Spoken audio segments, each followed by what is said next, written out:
Welcome to the Unapologetic Midlife Podcast. I am your host, Mindi Lobuzzetta, and I am here today with a local, I'm going to say a little bit of a celebrity, Kimberly LaRussa, who is a former journalist and marketing specialist, but also the founder of Sweet Buffalo. Welcome, Kimberly. Thanks so much for having me today. Thank you. Thank you so much for joining me on our blustery winter morning here in Buffalo. So I just want to dive in. I feel like that's the best way. How did you come to this idea of starting Sweet Buffalo? What led you into what you do today? Yeah, so I have a background in broadcast journalism and I went to Buffalo State and I worked in television news and newspapers, magazines, you name it. And I just quickly learned that the stories I wanted to tell, they were the ones that helped people. But unfortunately, in the jobs I had, a lot of the stories I had to tell involved like politics or police blotters and Mhm. things like that. And I said, I just want a place where I can tell stories that I feel are making a difference in the world. And then Sweet Buffalo popped into my head one day. Awesome. That is kind of how I started this podcast, right? You turn on social media and it's full of just yuck and stress. And I feel like bringing and highlighting a place where there's a need. There's so many people in need, in particular in our area. So, Sweet Buffalo, how long has this been around for? So in May, we've been around for 10 years. And, Okay. and thinking about how the 10 years flew by so fast is really amazing. And to think where it started was just an idea that popped into my head, and how big it's grown over the years is really remarkable. And I don't know how I did it, but I did. Yeah, I mean, this is a social media based company too, right? This is, I mean, it's free advertising, a free way to kind of get things out there. Yeah, absolutely. Yeah. So it's mostly based on social media, but I've expanded in with the media world in that I have a segment on Channel 4 every Mhm. Monday night on the CW 23. I have a segment on Daytime Buffalo every Thursday at 3 p.m. We are in the Home Publications magazine. Wherever I can tell Wow. somebody's story, I use that platform to be able to do that. So I'm very grateful to my media partners for allowing me to do that. It's been expanded further than I could ever have imagined because of their partnerships. Yeah, I mean, I have noticed you have quite a following and it's wonderful. And anytime there's something going on in the community, whether it's kids, whatever GoFundMe is going around, you're like, okay, here is the information on that, which is great. I feel like sometimes people don't know where to find stuff. And you work with kids, you work with families, you work with pets, right? Whether they're rescuing animals or I don't know. You have fosters and stuff on there too, correct? Yeah, absolutely. Yeah. And I Yeah. think that the following is a testament to the city of good neighbors and the kindness of our neighbors. And like you just said, I just wanted a place where I could, get that information out there because people want to help. They want to help Yeah. their neighbors, but oftentimes they don't know how. So if someone does want to help a child maybe battling cancer or a dog who Mhm. needs a home, maybe they can open up their home to foster. Maybe there's an event, fundraising event that somebody needs help at, and they need help collecting baskets, whatever it may be. Just it's really easy to put it out there and Mhm. then just get the word out. And that's all I really wanted to do with founding Sweet Buffalo, was just have a place where people could go that they knew that this was a trusted source of Yep. information that they can help their community. Yeah, I think that's a big thing too, a trusted source. In today's world with AI and scammers, you never know what's legit and what isn't legit online, but having a site like Sweet Buffalo has created an authentic source. You're I feel like well connected to it. Sounds like within Buffalo you have resources. People trust that when they message me and they say I have a story to share, or have a family member, it's been around so long now that people, understand that they can message the page and that, we'll get their story out there. But then after I post the story out there, and that's when the other media outlets will text me and they'll say, Kimberly, can you give me the contact information for this family? We want to help them too. And so that's another thing. It's more like I just wanted to connect everybody, and be able to help in a bigger way, because when we all work together we make a bigger difference. Oh my gosh, yeah. Yeah, I mean, you're right, the city of good neighbors. I mean, I think of, so many things that I've just come across and I've seen that you've posted and shared, and I think it really does make a difference in these people's lives, and kind of touching base on, if you had a kid with cancer, a parent, I think people who haven't gone through cancer don't always understand like what that entails and the time commitments, the appointments. It's grueling for a family or an individual, depending on the situation, to go through that. So if you can get support, whether it's a meal train going, gift cards, that GoFundMe, you're helping eliminate some of that financial burden for these people, right? Because the financial stress is a stressor while you're going through all this. Absolutely. And I think experiencing cancer myself this past year, I'll never know why I got cancer. Nobody does. What's the Right. reason for it? But I think sometimes we try and find a reason behind it Oh, or yeah. what we can do to make a difference going forward. And with the work I do, obviously, I always cared about these people and their battles, but doing it yourself is a different thing. It's a different understanding than I had before. And so now I feel I'm able to help even more just because I can say, happened to me too. I get it, Yeah. you know? Yeah, yeah, definitely. Do you mind sharing a little bit of your journey, how you found out you had breast cancer? Because you're in remission now, correct? Like Yeah. cancer free. Okay, Yeah. perfect. Yeah, I I'm love it. still in treatment right now. Basically my treatment is like a life insurance policy. So they keep you on treatment just to make sure it doesn't come back. So Hmm. I'm still in treatment till hopefully maybe March it'll be over. Okay. But it's the hard part is long over, which is good. And my mother, unfortunately, she was diagnosed first. And before that I've never really paid attention to my history or anything like that. My mother didn't have it. My mom's mom didn't have it. So it wasn't Hmm. something I really thought about. And then when she got it, I was like, oh, I haven't been to the doctor in a long time. Again, not thinking that I could have breast cancer, just more so thinking in my head, like, I need to go see the doctor just to get a checkup and figuring they'll send me home like they always do. So I went to my Hmm. OBGYN. She felt my breasts and she felt a very large lump. I had no idea was there. Okay. And that was about a month later after my mom was diagnosed. That's how I found out. And I have Wow. it's an aggressive breast cancer. It's called HER2 positive. Yeah, since then I had chemo. I lost all of my hair. I had radiation. I had lumpectomy. And then again, I'm still going through treatment for my specific kind of breast cancer. So there's this life saving medicine. It's called Herceptin. And Okay. 20 years ago, they came up with this medicine. And before that, women who had my breast cancer, unfortunately, they passed away because there was no cure for it. But now they have this medicine and they know how to help it. So yeah, so Good. I'm gonna be on that medicine till March, and then yeah, but it's been quite the journey, quite the journey. Yeah, I mean, it's pretty terrifying to not only be watching your mother go through this and then to find out that you're then connected to this, but now there's also this genetic component. Like, I have no genes at all, so I did that because then you Yep. check for your genes to, like, see what steps you should go further with in regards to surgery, how aggressive you should be with this, and so I got all the testing done, and I have no genes, so no Which idea is which how is this. good. Yes, of Yeah. course.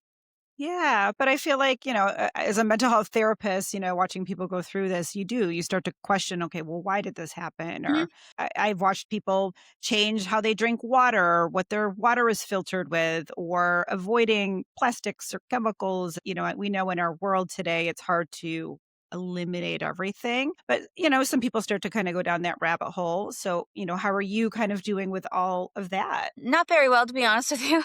It's hard. It It's could hard. I've been there.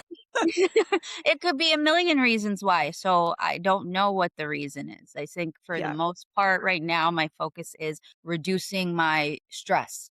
Yes. I was told that stress can cause this, and I'm with, life and, doing all the things I do, there's a lot of stress behind that. So figuring Yeah. out how to reduce my stress and breathe and things like that is what I am focused on at the moment. Yeah, stress reduction. We don't have conversations enough about this. Mm, I know I'll have conversations with women. We tend to carry, and this isn't blaming the men in our lives.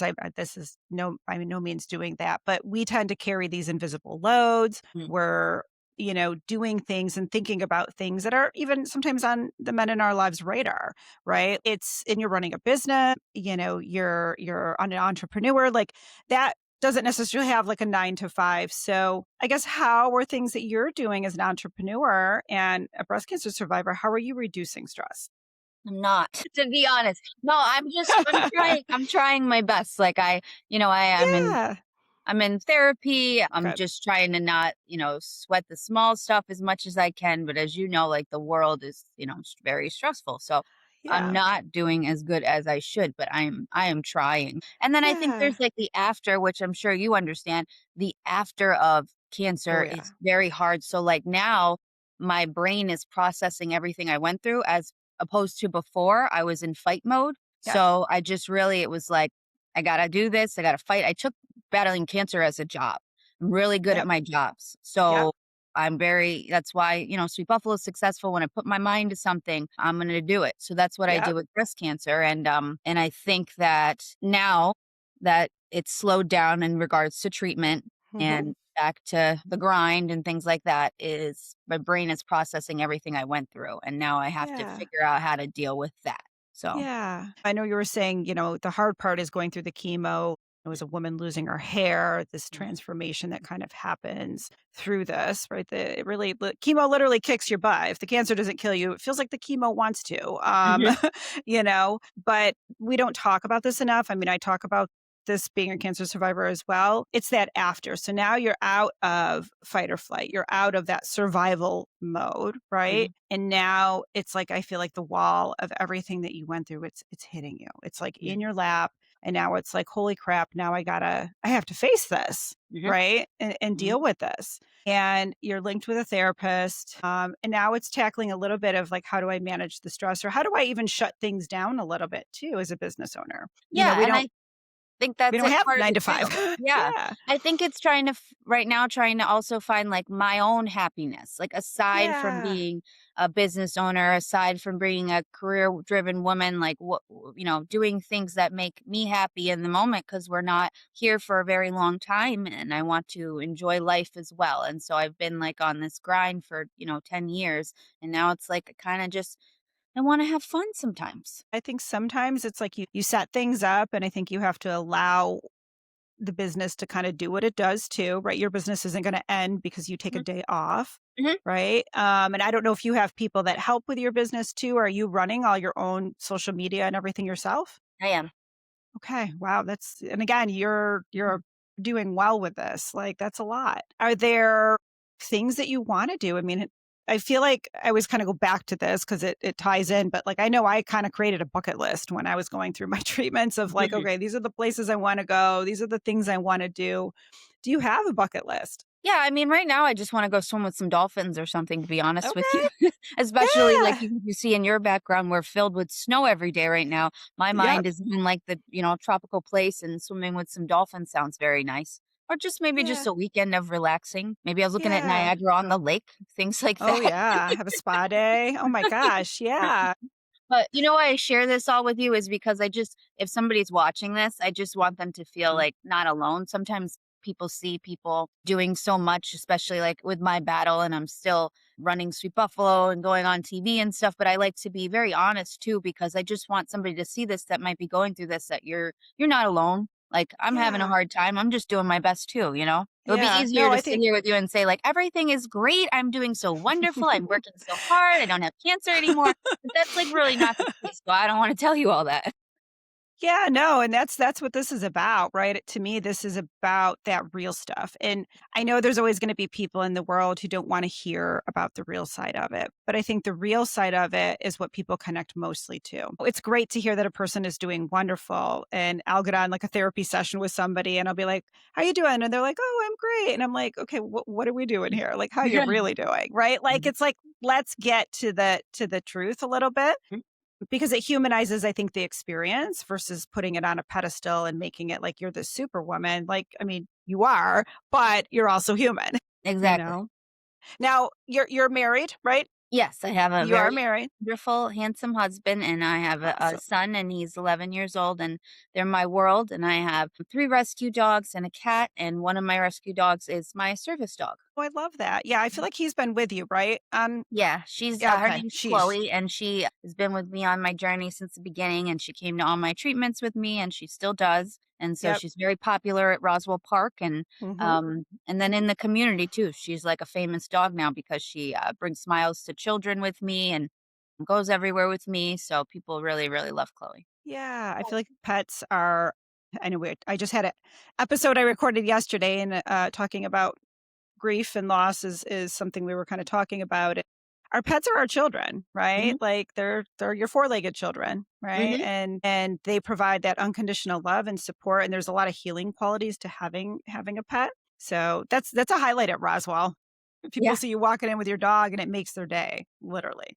absolutely, yeah, they got the therapy dogs there too that Yep. sometimes if I'm just waiting in the lobby and I might not have Chloe with me because 'cause I'm taking my mom or something, they'll come in the lobby and they'll say, "We have, a therapy dog in the hallway, would you like to visit?" And I'm like, "Of course I would." And sometimes these people dress up the therapy dogs for Christmas, like they had like a Christmas tree hat on the one dog, and then the other dog knew like cute tricks and stuff. And so yeah, having them around is I know is very important to the patients. Yeah, I still remember, a Saint Bernard they used to Mm. have that used to come in there when I was there, and it was literally a highlight. Yeah, having a bear around.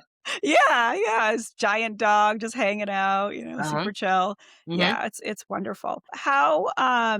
So you're a mother, you said you have a son, and how has this journey been with your son? Because 'Cause you're very open about it, so I'm imagining you as a mom having conversations with him, and I think this is important to highlight too, because a lot of moms, we get nervous, we worry about our kids, well, we're going through this, right? Absolutely. So my son is very mature for his age. We've always had, a good relationship where we can talk to each other about anything. So of course, when I first found out I was diagnosed, he's the first thing that comes to my mind. That was it. Mhm. It was like this thing that came to my mind when my doctor sat with me and told me the news was that I just need like I was putting like a time on it. Like, okay, can you just give me like 10 more years?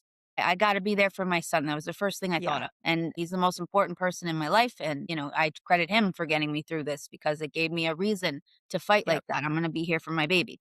yep, Yeah. So the conversation I had with him, it came after. So I waited until I had a plan because I didn't want to tell him mom has cancer right away. And then he had questions like, are you going to be mhm, okay? What are you going to do? And I don't know because they don't right, tell you right away. You got to right, go through the process. So once I had a plan, that's when I sat him down and he took it really well. And I think that's because he thinks, I'm a tough person, That's what yep, you're a yeah, tough our kids cookie, look at yep. our moms. They think we're superheroes. We can do anything. So he Yeah, handled it very well, and I'm sure it was difficult for him to see me in that shape, but he was great, and he was there for me. Anytime I'm upset, I can just go to my son, and it's not like I'm putting my upsetness on him. Just being around him makes me feel better. yeah, that emotional just connection of just whether you're watching him play Yeah, or having a conversation with him or just mhm, maybe it's a quiet night with popcorn on the couch, right? Just exactly. having him close and that That's what he connection, I did for think. me, like, I remember being Yeah. in the room, I was having a really difficult time, I was, like, crying to myself, and, that's when I first started chemo, and he passed by the room, he looked in it, and then he went back into his room, and he comes back, and he's got his pillow and his blanket, and then he comes and lays Ah. in bed with me and puts on a movie because he knew, Mom's not doing so good, I'm gonna go be with her." Yeah, this process, I think highlighting a little bit of, that emotional it's scary.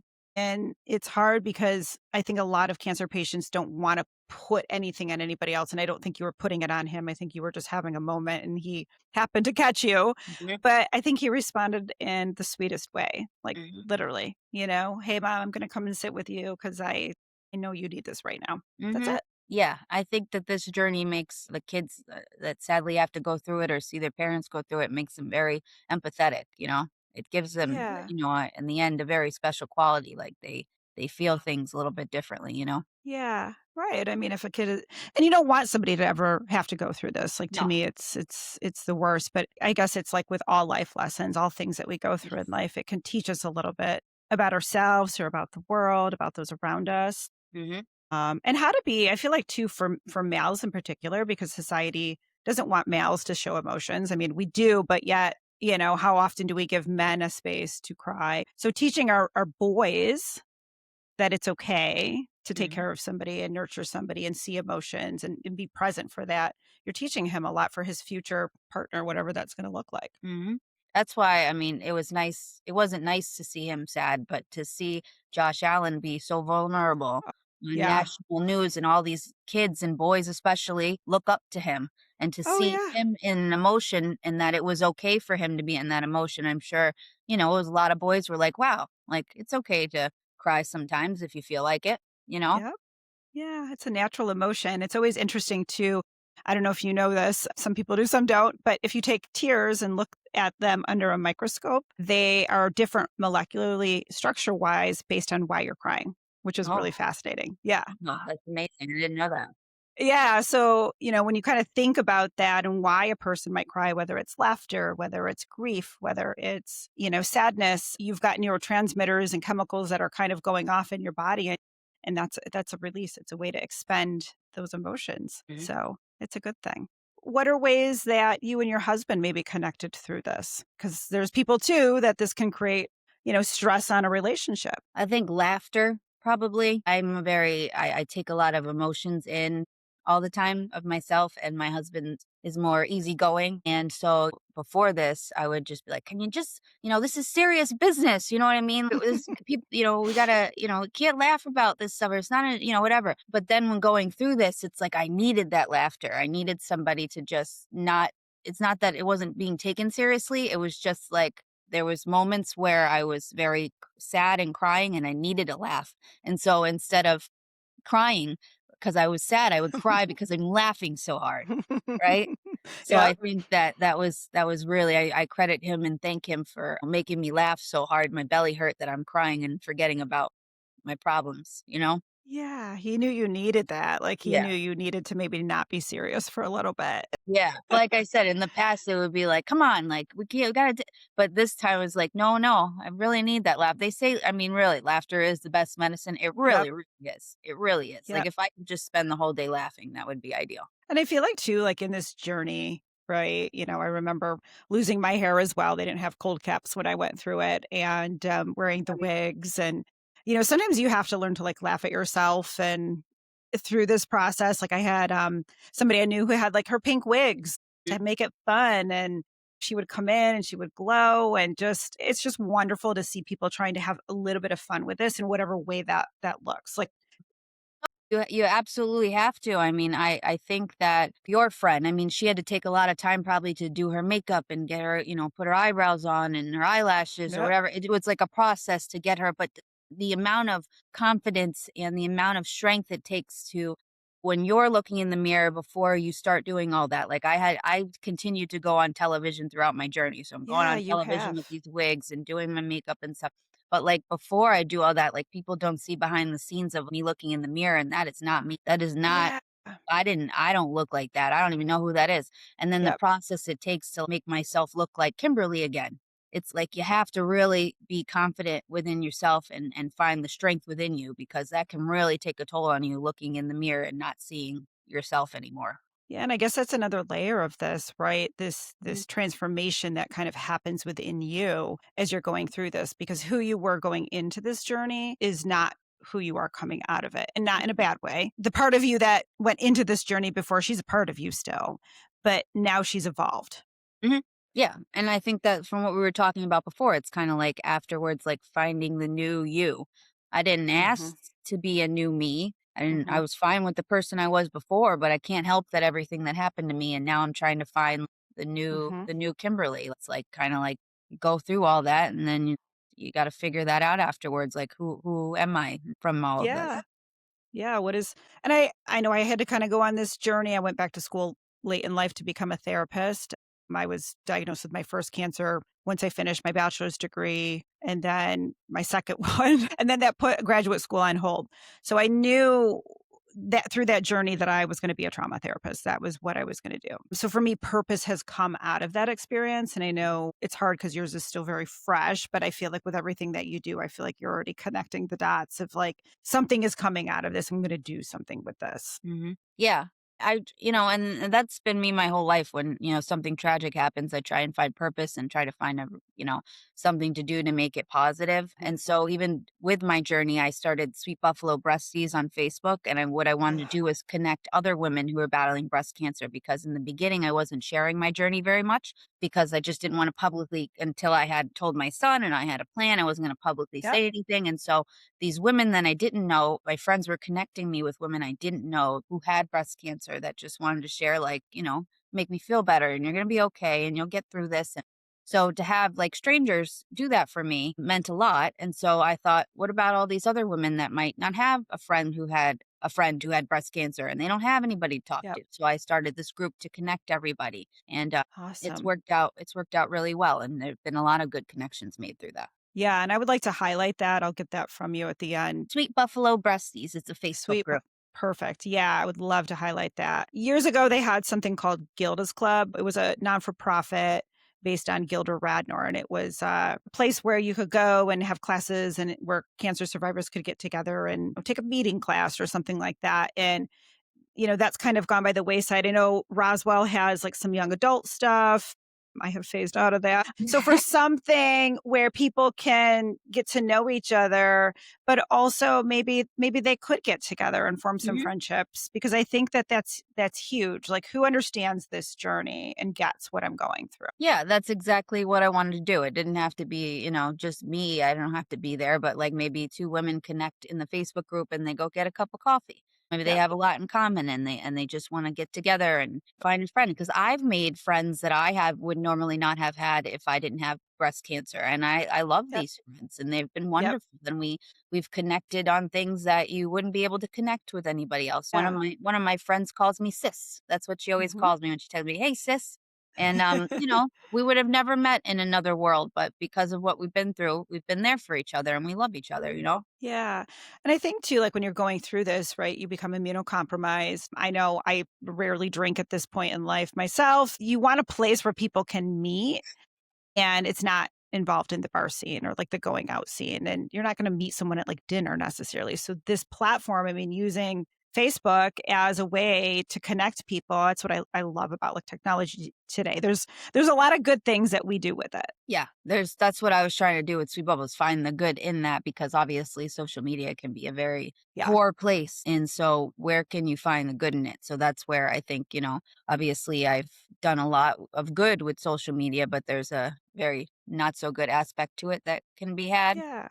Yeah. So you just got to find the balance in that. Yeah. And is this a private group too? Yeah, it's a Okay. private group, yep. And Yeah. so, So you got to be a people can post what information they want or not want and feel comfortable with that. Sometimes people ask for advice or what doctors people go to or what their journey was like. Maybe they're starting radiation, they wanna know what Mhm. tips to look out for, things like that. I Mhm. posted the other day, I wanted to know if anybody took a vacation by themselves, just to see, because I was thinking, like Yep. I said, I wanna swim with dolphins and stuff. I'm like, well, maybe I could just do something small, maybe do like a spa day or something, just like looking for things. What'd you guys do to help with your mental health during this time? Yeah, it's so important. It's so important and it comes in waves. But Mhm. I think that travel, I have a girlfriend who I had on a previous episode.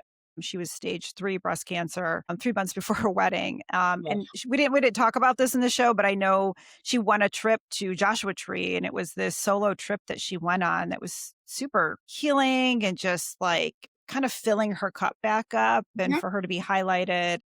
It was just a really, really cool experience. So, oh my gosh, I think you should absolutely be booking something to go someplace to go swim with some dolphins, somewhere beautiful, get some white sand between your toes. Yeah, I think, like you said, fill your cup back up. Yeah. That's all I want to do. I just need to fill my cup back up. Yeah, a little brain break, a little sunshine. You have to do it.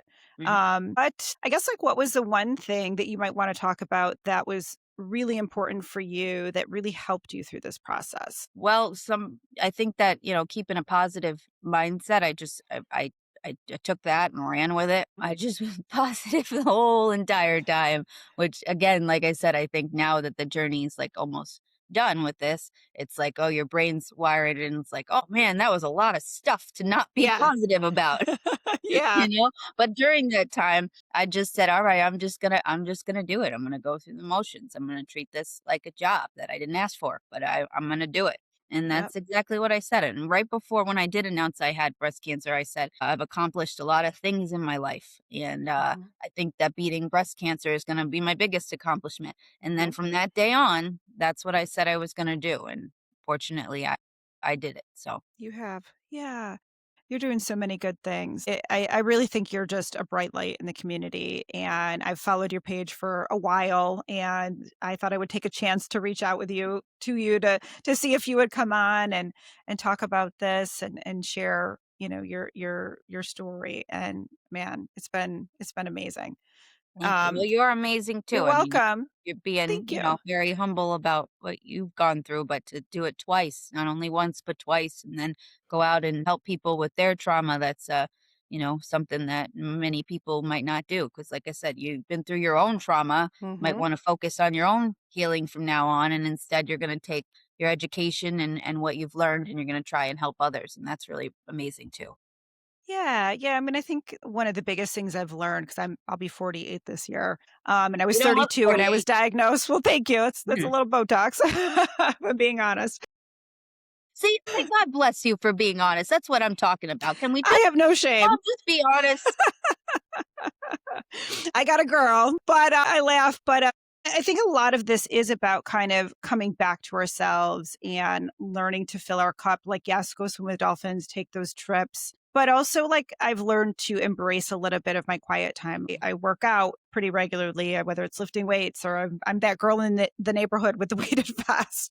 And I Mhm, love it. I think that our physical health is really important in this aspect too. And I know when you're going through your treatments, you're exhausted, right? You mhm. have no energy. How are you helping your physical health? Not just mental health, but yourself physically. I'm not, but I need to, but maybe that you just said that it'll prompt me to go.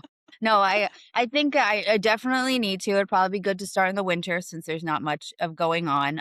But I'm very busy all the time. I always have something to Yeah, keep for work. But I definitely need to prioritize that, and I'm going to soon. And I keep saying I'm going to soon, and I have not yet. But I think that's because of the mental thing. I'm trying to fix that first. But yep, in the physical thing, maybe if I do head on over to the gym, maybe that will go hand in hand and that will help with that. So I just got to give myself that boost. But in the beginning, I was just trying to give myself grace and be like, just relax, have absolutely. fun, enjoy your life. Like enjoy the Yep. simmer as much as you can, which I got radiation for most of the summer. But that's stuff that I was just trying to be like, all right, well, give yourself a break a little bit, but I do need to get my butt in the gym. And even if it's not in the gym, like I try to have conversations with people. Like I started out in my basement with some dumbbells. I bought a walking pad for the winter. It's a little dusty right now. I need to pull it out. But because last year was just so cold, you couldn't get out. But, if I haven't got a lot of steps in for the day, I'll vacuum my whole house versus run the Roomba. Like Mm, this can also just be movement in your house. And I might do that and throw my AirPod in and listen to a podcast, or maybe I want an audiobook, like something mhm. to kind of distract my mind, but I'm moving my body and getting my steps in. So I think that there's a big connection between like, I need to walk because I need to decompress, or I don't know. Do you throw yourself back into work? Does that tend to be kind of your coping skill? Yes, it is, exactly. Which But you're I doing think, good with the it. doctor did say to me they did say that there's not a lot proven that will prevent the reoccurrence, but exercise is proven. They did say that. So that's the only thing they could tell me is that exercise is proven to Yeah. help you with not getting a reoccurrence. Yeah, exercise. I mean, I do think nutrition has to be some component of Sure. it. Like I'm like supplement central over here, but I think we're not getting enough through our nutrition. So, like I don't know, I try to like cook from scratch, or I know that's not always easy too for moms or kids who are picky, right? I mean, I got a picky eater. I could make something and he's eating it every single time, and then I make it and suddenly he's wrinkling his nose at it. So, I think that's part of the challenge of motherhood too. I'm trying to nourish myself, but also I got to make something that they will eat Mhm. Mhm. because I Absolutely. have two boys, so Yeah, and then they so eat a lot. well, then it's again, it's prioritizing, the important things, and I think that's can like you just said, it's difficult sometimes when you're, a mom and a business owner, and you wear so many hats, and there's so many things you gotta do that stuff just goes to the wayside because you think like, "Oh, if I don't focus on my business or my work or whatever, then it's gonna just all fall apart," but, that's gonna fall Mm. apart if we don't take care of ourselves too, so. Well, and that's what I think of. Like, I remember having two little kids and they're 20 months from each other and you're not sleeping. I know I was carrying the brunt of the household and working full time, and my head would spin. And that was before I went into private practice for myself and doing this podcast. That's one thing I think that, you know, we can, if we schedule it in, can help us as far as like the physical part. Like yesterday, I had like 20 minutes before I had to get ready to get on a podcast episode yesterday. And I was like, okay, I can do this in 20 minutes. I'm going to stay off of Instagram. I'm going to pull what I know and I'm just going to like do it. And I did it. And I was like, oh, that was like actually a good workout. But I feel like I have to get my brain trained around that 15 minutes or 10 minutes of something is better than no minutes Mhm. at all. Absolutely. So that's what I gotta do too.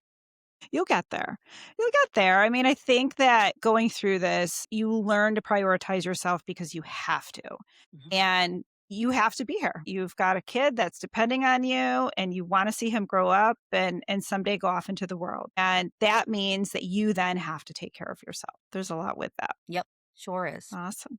Are there any exciting endeavors that you are I know you made an announcement. I know there's something coming. You do not need to say what it is, but you got some things up your sleeve. Yes, my good friend Mary Friona Selene from Totally Buffalo and I have something really cool coming up that people will see in the next few weeks. And we are Oh, I'm really, excited. really excited about this new endeavor. And we think that, everybody will really enjoy it.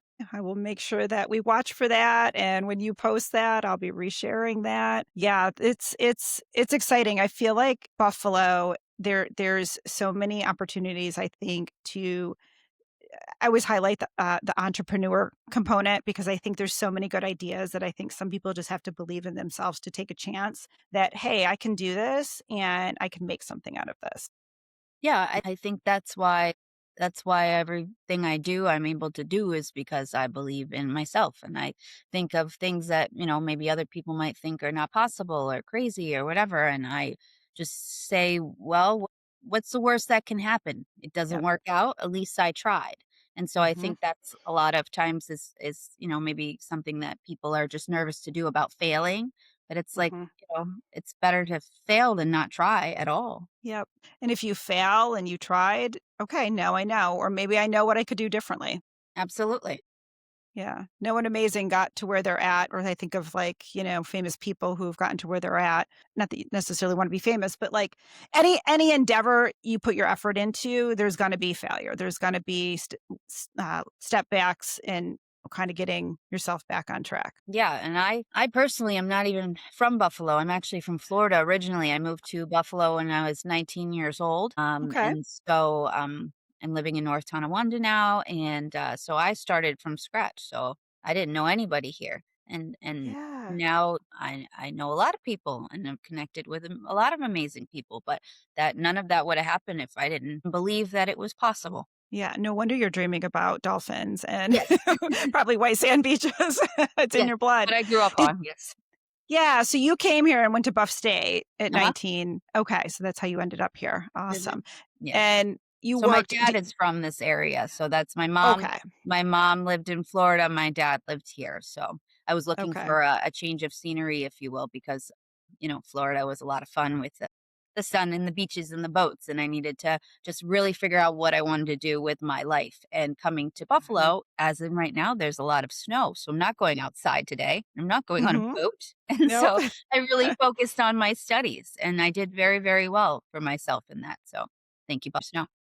Yeah, I mean, I'm a skier, so I don't mind a little snow. It's a little chilly for skiing right now. It's interesting. I went to Iceland one year in January, and a lot of people are like, "Why would you go to Iceland in January?" And I'm like, "Well, it was not any different really here weather-wise. It was just as cold as it was at home." But it's interesting. I had met somebody who talked about this other woman had studied in I don't know if it was Finland or Norway. It was pretty far north, right? So in the winter, they're getting almost 24 hours of darkness. So I was curious, what do they think about seasonal affective disorder? And this woman had done a study on it at this university, and they don't believe in seasonal affective disorder. They believe that winter in the colder, darker months are a time to go inward and to slow down, like reflect nature, what nature does, right? Or kind of go dormant. Growth slows, and it's a time to go inward. And it's also a time to maybe to explore your city from a different perspective, right? I mean, think about I think being a skier, night skiing is a fun time, right? Like the lights are out, it's dark, it's definitely cold, but it's a different perspective. So I guess I think about that. Like, yes, we got to take our vitamin D. Yes, we have to, dress warm if you're outside, but it's also a different way to kind of look at your city. Yeah, absolutely. And like you said, it slows down time a little bit. You have time to really reflect and breathe a little bit more because the Hmm. the hustle and bustle is not as much because people are spending more time indoors or with their families or doing like simpler things. They're not like like Yeah. in summertime, everybody's trying to get that sun in and they're trying to get those events in and they're trying to and they're so everybody's everywhere all the time and it's nonstop. But in the wintertime, people are just relaxing. Yeah, I feel a lot less guilty in the winter curling up with a book Oh, yeah. and a blanket than I do in the summer where like, oh, I could be going on a walk or I could be gardening or Yep. doing this Time is thing. of the So essence. So it winter is is. coming. We know it's coming. Yeah, winter is coming. Mhm. Yes, absolutely. Oh, that I love everything you're doing, and I really appreciate your time coming on here with me, highlighting some of the things that you're doing and your journey. And I do think it's going to help other people, and I think it already is. Well, So I think you thank helped you. me, You're and welcome. You're welcome. Thank you. I look forward to maybe working with you in the future. Certainly would love to keep in touch, and I'll be following you and I'll be sharing. thank you very much. I appreciate you, and I'd love to work with you too. Awesome. All right. We'll talk soon. Bye. Bye. Before we wrap up, I just want to share a quick reminder. This podcast is for educational and informational purposes only and is not a substitute for therapy, medical advice, or mental health treatment.